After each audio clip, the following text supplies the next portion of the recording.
Nous voici donc dans la vidéo le concept du scalping. Alors ce qu'on va regarder aujourd'hui, c'est quelle est la vraie définition du scalping, quel va être votre travail en tant que trader, comment se déroule une session de trading et quels sont les instruments, quelles sont les plateformes qui vont nous permettre de faire du trading au carnet d'ordre.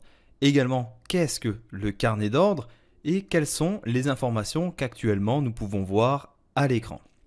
Alors, quand on regarde sur Internet, quand on est débutant et qu'on voit day trading, swing trading, scalping, c'est sûr que pour la plupart des gens, ça va être mélangeant du fait qu'il y a énormément d'informations sur Internet. Et je peux vous dire que 90% de ce qu'on va retrouver sur YouTube ou sur Internet, eh bien, ce sont des mauvaises explications et des mauvaises informations. Alors, le scalping dans le trading, c'est de profiter des petites variations du marché pour pouvoir faire du profit. Et donc, quand on fait un trade dans le scalping, on va garder une position de quelques secondes à quelques minutes. Le swing trading, on va prendre une position le matin et on va la déboucler plus tard le soir ou alors sur plusieurs jours. Donc, le day trading, ça va être prendre des positions le matin et les déboucler avant la fin de la session. Le scalping, ce que ça nous permet de faire, c'est de prendre plusieurs positions dans le marché. Quand on regarde ici par exemple au niveau du graphique, pour donner un exemple, eh bien on aurait pris une position ici sur la montée, on serait sorti sur ces niveaux-là, on aurait repris une nouvelle position longue pour profiter de la montée et dans cette zone-là, eh bien on serait débarrasser notre position longue et on aurait initié une position short. Donc c'est vraiment très imagé, mais c'est pour vous faire comprendre que le concept du scalping, eh bien on va aller jouer tous les mouvements, enfin pas tous les mouvements, mais la majorité des mouvements clairs. Et ces mouvements, on va être en mesure de les identifier grâce au carnet d'ordre. Alors le carnet d'ordre, ce sont tous les chiffres ici qui bougent de partout. C'est ce qu'on appelle le carnet d'ordre.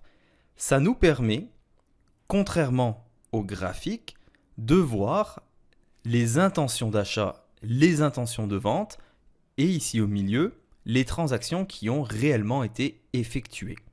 Alors, quand on fait du scalping avec de l'analyse technique, donc on voit beaucoup sur Internet les gens qui aiment faire du scalping avec de l'analyse technique, eh bien, ils vont manquer énormément d'informations. Parce que pour que le marché ici, pour que les bougies ici montent ou descendent, eh bien ce n'est pas les bougies précédentes qui vont influencer la direction du marché, mais ce sont les ordres d'achat et les ordres de vente, ainsi que les transactions qui sont réellement effectuées. Et ça, il faut bien le comprendre. Ce qui fait bouger le marché à la hausse ou à la baisse, c'est le volume des transactions. Et le volume des transactions, vous le voyez uniquement dans le carnet d'ordre.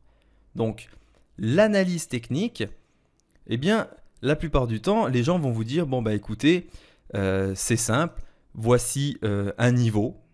Voici un niveau. Si ça casse ce niveau-là, si la bougie casse ce niveau-là, eh bien, je vais rentrer en position. D'accord ? Dans la partie théorique, on le comprend, mais dans la partie pratique, sur ces moments, eh bien, vous n'avez, avec les bougies, aucun outil performant pour vous dire si le marché va casser ou non.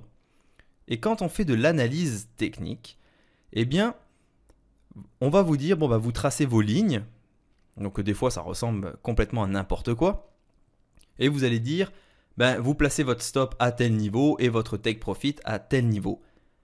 Pourtant, vous allez risquer énormément en plaçant un stop basé sur un point technique qui ont été créés par des lignes que vous avez mis dans le marché. Parce que quand le marché a évolué dans cette zone-là, le contexte du marché est complètement différent de celui-ci. Et donc, le carnet d'ordre vous permet de voir en temps réel s'il y a des gros traders, des grandes banques, des gros fonds d'investissement qui sont en train de balancer des millions dans le marché.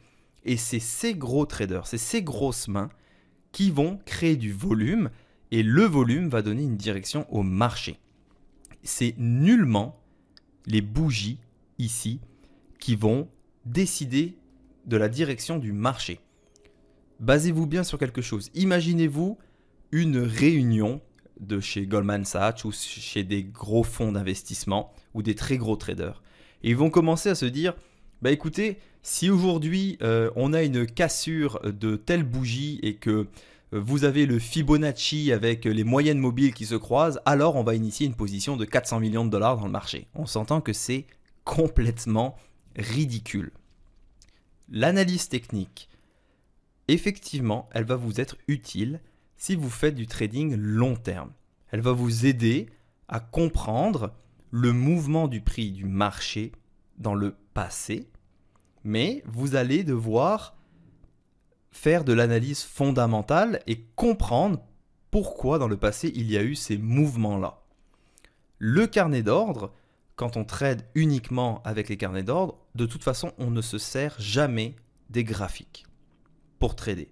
La seule fois où est-ce que vous allez me voir utiliser des graphiques, ça va être quand on va faire la préparation de la session.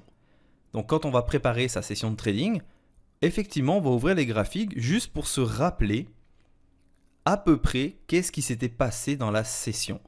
Donc on va juste se rappeler quels étaient les niveaux de prix. Mais on ne va pas être en mesure de savoir si, par exemple sur cette bougie-là, il y a eu une énorme bataille. Donc il y a eu beaucoup de traders qui ont fait beaucoup de volume et la bataille a été dure. Ça, on ne va pas être en mesure de s'en rappeler.